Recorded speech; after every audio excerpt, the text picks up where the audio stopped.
নমস্কার বন্ধুরা, তোমরা সবাই কেমন আছো? আশা করি সবাই ভালো আছো। আজকে বানাবো বাটা মাছের কারি। ফার্স্টে মাছে নুন হলুদ মাখিয়ে তেলে ভেজে নেব।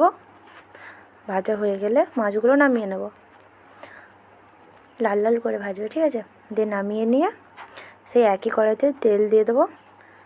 তেলটা গরম হোক, ততক্ষণ আমরা একটা মশলা বানিয়ে নেবো। একটা বাটিতে হলুদ গুঁড়ো, লঙ্কা গুঁড়ো, জিরে গুঁড়ো, ধনে গুঁড়ো দিয়ে গরম জল দিয়ে মাখিয়ে রাখবো। তারপরে কড়াইতে তেল গরম হয়ে গেছে, কালো জিরে ফোড়ন দিয়ে দেবো। তারপর রসুন বাটা আর পেঁয়াজ বাটা দেবো।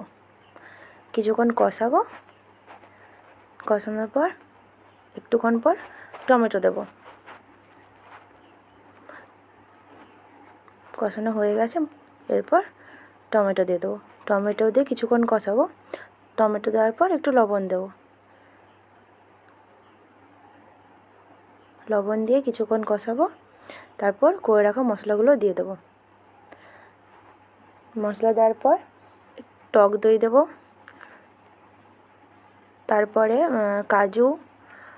কাজু বেটে রেখেছিলাম, কাজু আর চালমগজ, ওটা দিয়ে দেবো। তারপর তরকারি মশলাটা ফুটে গেলে তাতে ভেজে রাখা মাছগুলো দিয়ে দেবো। ভেজে রাখা মাছগুলো দিয়ে কিছুক্ষণ ফোটাবো। তারপরে নামালেই আমাদের বাটা মাছের কারি রেডি। এরকম নতুন নতুন ভিডিও দেখতে চাইলে নীলা চ্যানেলটিকে সাবস্ক্রাইব করবে, লাইক করবে, শেয়ার করবে, কমেন্ট করবে।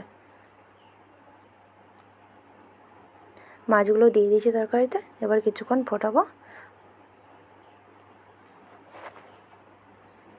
ফোটানো হয়ে গেলে বাড়িতে ঢেলে পরিবেশন করুন বাটা মাছের কারি। বাই।